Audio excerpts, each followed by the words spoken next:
কথাই বলে আশায় মরে চাষা, সেই আশা নিয়ে বুক বেঁধে কঠোর রোদ্দুরে আজকে আমরা লড়াই চালিয়ে যাচ্ছি। চক্রান্তের শিকার আজকে প্রকৃত আলু চাষি হয়ে আমরা ক্ষতিগ্রস্ত হয়েও আজ আমরা বঞ্চিত। এই ক্ষতিপূরণ পাচ্ছি না, তার জন্য আমাদের এখন রাজ্যেই যেতে হবে বলে রাজ্য সরকারকে আমরা বলবো।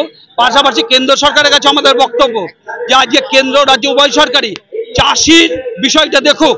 চাষি আজকে অবস্থা অত্যন্ত খারাপ।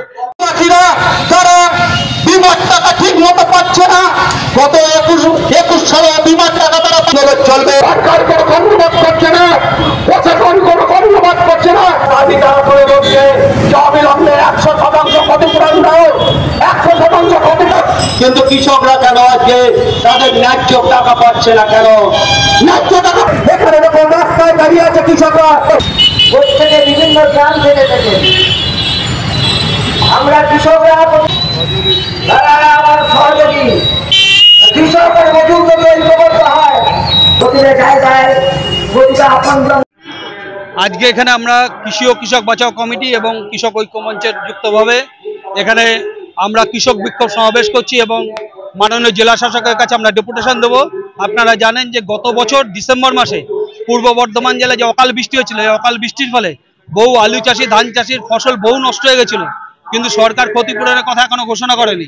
সম্প্রতি বীমা কোম্পানি আলু চাষিদের ক্ষেত্রে তারা টাকা দেবে বলে ঘোষণা করেছে, কিন্তু সেই টাকা হচ্ছে যৎসামান্য।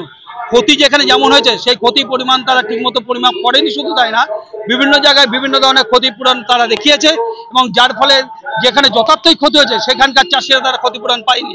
ফলে সেই ক্ষতিপূরণের পুনর্বিবেচনা করে যাতে সরকার আবার ঘোষণা করুক, বীমা কোম্পানি আবার ঘোষণা করুক, আলু চাষিদের যাতে 100% ক্ষতিপূরণ দেয়, এই দাবিতে আজকে আমাদের এখানে বিক্ষোভ চলছে।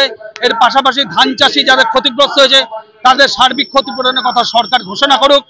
এর পাশাপাশি সারের কালোবাজারি রোধ, কৃষিতে স্মার্ট মিটার বন্ধ, বিনা পয়সা কৃষিতে বিদ্যুৎ, সেচের সময় চাষের সময় সেচের পর্যাপ্ত জল, এরকম 10 দফা দাবিতে এখানে আমরা মাননীয় ডিএম এর কাছে আমরা জেলা শাসকের কাছে ডেপুটেশন দেবো এবং এরপর এখান থেকে আমাদের একটা টিম বিদ্যুৎ দপ্তরে যাবে। সেখানে বিদ্যুৎ দপ্তরে 8 দফা দাবিতে আমাদের ডেপুটেশন কর্মসূচি। এই ক্ষতিপূরণ পাচ্ছি না, তার জন্য আমাদের এখন রাজ্যেই যেতে হবে বলে রাজ্য সরকারকে আমরা বলবো। পাশাপাশি কেন্দ্র সরকারের কাছে আমাদের বক্তব্য যে আজকে কেন্দ্র রাজ্য উভয় সরকারই চাষির বিষয়টা দেখুক। চাষি আজকে অবস্থা অত্যন্ত খারাপ। আজকে চাষি ঋণগ্রস্ত হচ্ছে কেন? ফসলের দাম না পেয়ে, প্রাকৃতিক বিপর্যয়ে ক্ষতিগ্রস্ত হচ্ছে, ফলে তাদের ফসল নষ্ট হচ্ছে। এই দেখুন, এবছরই আলু দুবার করে চাষ করতে হয়েছিল, কিন্তু সে আলুর খরচা কেন তুলতে পারেনি কৃষকরা। এই রকম পরিস্থিতি দাঁড়িয়ে আছে। আমাদের যেটা বক্তব্য, সরকার আজকে চাষিদের দায়িত্ব নিক। চাষিদের দায়িত্ব নিলে আজকে চাষিরা লাভবান হবে। আন্দোলন থেকে শুরু হয়েছে। আমরা এর আগেও কিছুদিন আগেও মেমারি 1 নম্বর ব্লকের শঙ্করপুরের রাস্তা আমরা অবরোধ করেছি, বর্ষুল ব্লকে এডি অফিস ঘেরাও করেছি, মেমারি 2 এর রাস্তা অবরোধ করেছি, ভাতারে আমরা বিডিওর কাছে ডেপুটেশন দিয়েছি। বিভিন্ন জায়গায় আমাদের প্রতিবাদ কর্মসূচি চলছে এবং এই কর্মসূচি চলবে। আগামী দিনে যদি সরকার দাবি না মানে আমরা নবান্নে যাব, এই আমরা কর্মসূচি নিয়েছি।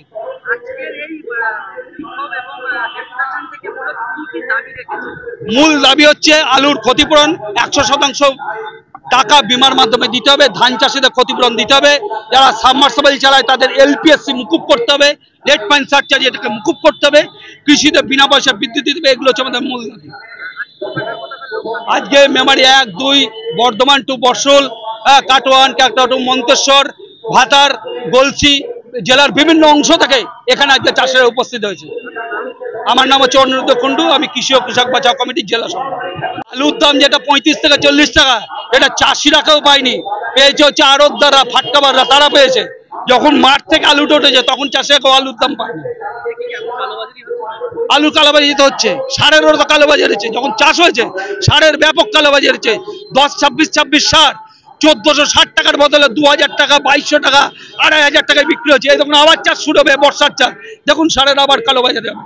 প্রশাসন উপযুক্ত পদক্ষেপ নিলে চাষিরা বাঁচবে, না হলে চাষিরা আজকে আত্মহত্যার পথ বেছে নিতে পারবে। এর কারণ আমি প্রথমেই বললাম, মধ্যে এখানে ফাটকাবাজরা তারা টাকা লুটছে। সরকার এখানে দেখুক, চাষির কাছ থেকে সরকার সরাসরি মাল কিনুক, সরাসরি ফসল কিনুক, দিয়ে বিক্রি করুক, রাষ্ট্রীয় বাণিজ্য চালু করুক। সরকার যেমন রাষ্ট্রীয় যে কিছু কিছু রাষ্ট্রীয় কায়দায় যে আপনার এই যে সুফল বিপণী যে স্টল থেকে বিক্রি করে, এরকম প্রতিটি ব্লকে সরকার কিনে তার ব্যবস্থা করুক, চাষিদের কাছ থেকে ফসল কিনে, তাহলে কিন্তু চাষে লাভবান হয়। মধ্যখানে ফাটকা বাজার ঢুকছে বলেই চাষিরা আজকে লোকসান হচ্ছে। চাষিরা আমরা এসেছি কৃষকদের যে বীমা কোম্পানি টাকা নেয় ফসলের পরিবর্তে, আজকে আলুর ব্যাপক ক্ষয়ক্ষতি হয়েছে।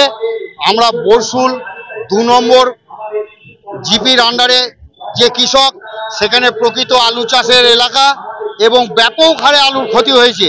ক্ষতি হওয়ার ফলে আমরা দ্বিতীয়বার লোন নিয়ে বইয়ের গয়না বন্ধক রেখে এবং বিভিন্নভাবে আমরা আলু বীজ বর্ধিত দামে কিনে নতুন করে আলু চাষ করেছি এবং কৃষি দপ্তরকে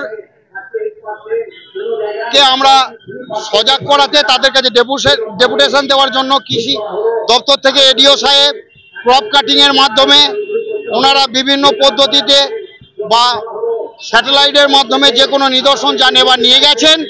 কিন্তু তারপরেও আমরা প্রকৃত চাষি হয়ে দেখতে পাচ্ছি আমার বরশুল 1 নম্বর এবং 2 নম্বর দুটো জিপি, তার মধ্যে 2 নম্বর জিপিতে হচ্ছে গিয়ে মেন আলু চাষের এলাকা, কৃষি ক্ষেত্র মেন আলু চাষের ক্ষেত্র হচ্ছে গিয়ে বরশুল 2 নম্বর জিপি।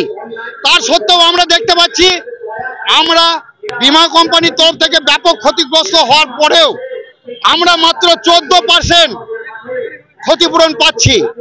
সাথে সাথে দেখতে পাচ্ছি বরশুল 1 নম্বর জিপি যেমন বৈকুণ্ঠপুর 1 তারা পেয়েছে 40% বীমার টাকা ক্ষতিপূরণ হিসাবে এবং নবস্তা 2 তারা পেয়েছে 38% ক্ষতিপূরণের টাকা বিমার। এছাড়া খেতিয়া জিপিতে কোনো রকম আলু চাষ হয় না, কেবলমাত্র ধান চাষের উপর নির্ভরশীল খেতিয়া। সেই খেতিয়াকে গত 21 সালে তাদেরকে বিমা হিসেবে টাকা দেওয়া হয়েছিল 55%, আর আমাদের বরশুল জিপি 2 কে দেওয়া হয়েছিল মাত্র 9%। বর্তমান 23-24 সালে সেই খেতিয়াকে কোনো আলু চাষ না হওয়ার সত্ত্বেও ধান চাষের উপর বেশ করে 54% বিমার টাকা দেওয়া হয়েছে। অথচ আমরা বরশুল 2 নম্বর জিপির কৃষকরা ব্যাপকভাবে ক্ষতিগ্রস্ত হওয়া সত্ত্বেও আজ আমরা সর্বশান্ত আমরা পেয়েছি মাত্র 14%। খেতিয়াকে সেখানে রানিং 23-24 সালের বিমাতে দেওয়া হয়েছে 54% বিমা। এই যে বিমা নিয়ে চরম বৈষম্য প্রশাসনের, এই বৈষম্য নিয়ে আমরা আজকে সোচ্চার হয়েছি। আজকে মেমারি ব্লক থেকে শুরু করে আজকে আপনার কলসি আপনার পাশাপাশি যে সমস্ত জিপির এবং ব্লকের সমস্ত চাষিরা আজকে এখানে সামিল হয়েছেন। কথাই বলে আশায় মরে চাষা, সেই আশা নিয়ে বুক বেঁধে কঠোর রোদ্দুরে আজকে আমরা লড়াই চালিয়ে যাচ্ছি। আমাদের লড়াই শুধু জেলার মধ্যে সীমাবদ্ধ থাকবে না, আমরা চাষিরা যদি ন্যায্য অধিকার ফিরে পাই ভালো, নচেত আমরা নবান্ন অভিযান করব। নবান্নে কোনো ফল না পেলে কালীঘাটে দিদির বাড়িতে আমরা ধর্ণা দেবো, কারণ দিদি ক্ষতিগ্রস্ত কৃষকদের স্বার্থ সিদ্ধি করার জন্য যে পর্যাপ্ত পরিমাণে বিমার টাকা বীমা কোম্পানির কাছ থেকে প্রেরণ করেছেন, সেই বিমার টাকা এইভাবে বৈষম্যের যে আমরা চক্রান্তের শিকার, আজকে প্রকৃত আলু চাষি হয়ে আমরা ক্ষতিগ্রস্ত হয়েও আজ আমরা বঞ্চিত। অথচ যে সমস্ত জায়গায় আলু চাষের প্রচলন কম। গত বৎসর যে ডিসেম্বর মাসে অকাল বর্ষণের যে ফলে প্রাকৃতিক বিপর্যয়ে রবি চাষের যে ব্যাপক ক্ষতি হয়েছে, সেই ক্ষতিকে কেন্দ্র করে এই পশ্চিমবঙ্গের উত্তরবঙ্গ এবং দক্ষিণবঙ্গ মিলে শুধুমাত্র বর্ধমান ডিস্ট্রিক্টে ব্যাপক ক্ষতি হয়েছে। সেই ক্ষতির জায়গা থেকে আমরা কৃষকরা যে বিমা করে থাকি, সেই বিমা থেকে যে একটা প্রাপ্য টাকা পার্সেন্টেজ অফ মানি যেটা পাই আমরা, সেটা যে একটা বিভিন্ন রকমের বিভিন্ন জায়গায় একটা ইস্যু করা হয়েছে। কিন্তু সরকারের পক্ষ থেকে আমরা দেখেছি কি এই ক্ষতিপূরণ বাবদ আমরা কিছুই পাইনি। যাই হোক, আমাদের মুখ্যমন্ত্রী, মানবিক মুখ্যমন্ত্রী, উনি সব দিকটাই পশ্চিমবাংলার দেখভাল করেন, ভালোভাবে করেন এবং সেই জায়গায় আমরা কৃষকরা যে এইভাবে বঞ্চিত হচ্ছি, যাতে এই বিক্ষোভের মাধ্যমে এরকম ডেপুটেশনের মাধ্যমে যাতে উনি কর্ণপাত করেন বা ওনার দৃষ্টিগোচরে যাতে আসা যায়। আমরা কৃষক সমাজ তার জন্য আন্দোলন গড়ে তুলেছি। আমরা প্রত্যেক ব্লকে বর্ধমান ডিস্ট্রিক্টের প্রত্যেক ব্লকেই আমরা আন্দোলনে সামিল হয়েছিলাম। বিভিন্ন অ্যাডমিনিস্ট্রেটিভ দপ্তরগুলোতে আমরা স্মারকলিপি জমা দিয়েছি। সেই জায়গা থেকে কেন্দ্র করে আজকে আমাদের জেলাভিত্তিক ডিস্ট্রিক্ট ম্যাজিস্ট্রেটের কাছে স্মারকলিপি জমা দেওয়ার আগে যে আমরা বিক্ষোভ কর্মসূচি কার্জন গেটে আমরা শুরু করেছি বা এই বহাল রেখেছি, যাতে আগামী দিনে এই যে আমাদের গত মরশুমে বিমা কোম্পানি যে ক্ষতিপূরণ আমাদের দিয়েছে একটা বিভিন্ন রকম নগণ্যভাবে, যেমন আমাদের এলাকায় দেওয়া হয়েছে 23%, কোথাও 6%, কোথাও 38%, এবং উত্তরের দিকে অর্থাৎ বরবেলুন বা বরণডালার দিকে যেখানে 80-85% দেওয়া হয়েছে, যেখানে সাধারণত আলু চাষ বা রবি চাষ যেখানে নাই বললেই হয়। অথচ আমাদের এখানে পাশাপাশি এলাকায় বিভিন্ন রকম বৈষম্য নীতি অবলম্বন করা হয়েছে।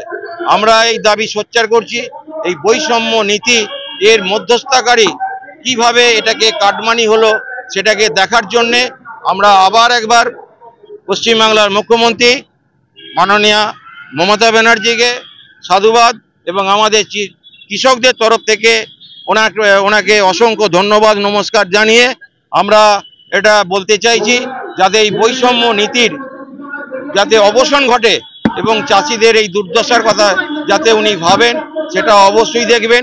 কারণ আমরা প্রত্যেকেই জানি এই কৃষক চাষ করে যখন ঝড় জল হয় তখন মাঠে প্রান্তরের দিকে তাকালে যদি দেখা যায় যে মাঠের মাঝখানে কে দাঁড়িয়ে আছে, কৃষক তার জমিটাকে রক্ষা করছে।